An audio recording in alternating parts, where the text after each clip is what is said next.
To rebuild your regular Snowshock machine, follow these simple steps. First, lubricate the shaft and shaft support. Then, fit the watertight shaft seal and the spiral.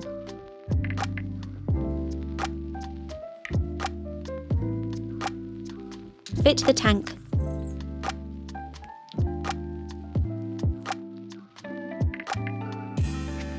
Apply a very small amount of lubricant to the tank hooks. Refit the red tap sealing plug, applying a small amount of lubricant to the surface and edges. Line up the tap vertically and push it into the hooks.